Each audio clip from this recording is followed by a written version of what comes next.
What's the update on your season so far? We just got back from the Christmas break and had a really good showing at the Bennington Dual Tournament. Pretty good tournament. It was all duels, and so we went 3-2 there. Lost a really tough match to Bennington by 3 points.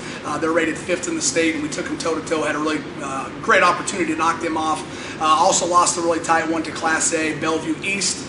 We were in both those duels, and we won our other 3 duels. And so we're back ready to roll. Our second half of our season is kind of the loaded, packed part of the season, and so we got to continually get better. But it was good to get back on the mats after a little layoff. You may have answered this, but what's going well? Well, so far, we've stayed healthy, and that's kind of one of those things, knock on wood, that we hope to continue.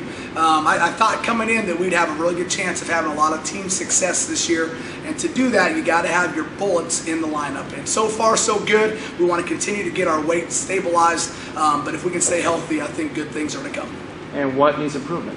We definitely need to get more physical. That's something we preach and preach. There's always little things that you can pick up on after every tournament. Obviously today we talked about getting better in the top position. We got to be better riders, but that all comes down to physicality. And if we can get more physical, our technique is there. We just got to kind of get that little grit and determination sometimes.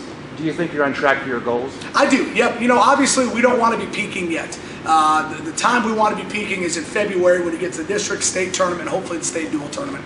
And so we want to continually get better, but we don't want to be at our best yet because the only way to go from there is down. So we want to continually get better, and we're hoping to be peaking in February, and so far I think we're on that course. How would you say we compare to other schools? I don't like to compare us to other schools. I just like to compare us to us. And so when I look at what we're doing, I think we're doing things the right way because the results have been there at the tournaments that we've been to. And so we're not worried about other teams. We're worried about what we're doing. And if we can get better individually on a daily basis and get better as a team on a daily basis, we're doing what we need to do. Any injuries? So far, no. So we're actually as healthy as we've been all year right now. And so that's the main thing. We want to keep guys down to their weight classes and get that weight solidified. But staying healthy is obviously something we got to keep doing, and so far we're doing that. Let's talk about your upcoming match. What's going on there? Yeah, we're going to Norris tomorrow. Norris is a really quality Class B school. That's one of the duels that we picked up on our schedule coming into the season. And so it's actually the first time we'll see Norris all year. First time we've ever dueled them, to my knowledge, in our school history. And so it's a really good team, an hour down the road. We'll be at their place tomorrow. Should be some really good Class B matchups. And so anytime we can go toe-to-toe with a good Class B school, we're going to embrace that opportunity. And so tomorrow night should be a really fun matchup with Norris. Okay, we were talking before about some of your wrestlers are really doing well. Yeah. Can you tell me about that? Yeah, it's kind of an exciting time right now. We have 5 100 match winners in our school history. And right now we are set to have 5 guys that eclipse that 100 match win this season. And so we have 5 total in our history. We could add 5 more to that list this year. And so we've had one guy, Damian Green. He has gone into 3rd place on all-time win list with 107.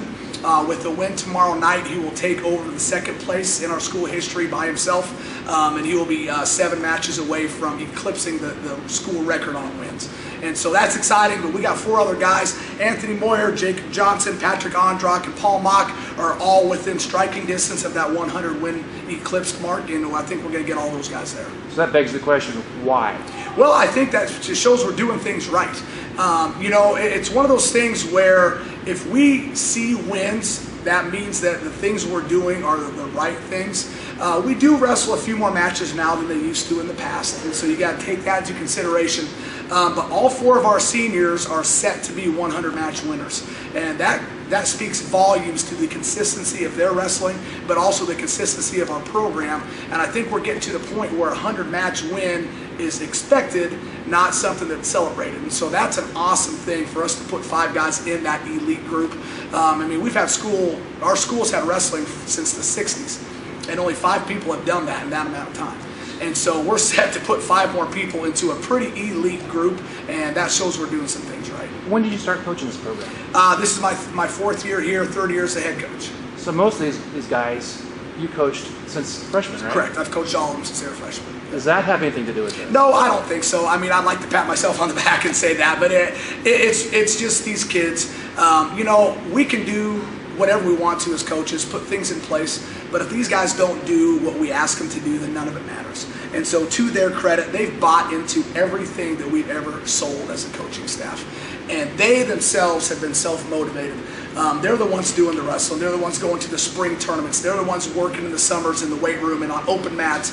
All that stuff equates to success. And so mat time is going to give you success, and these guys have been willing to travel and put the time in.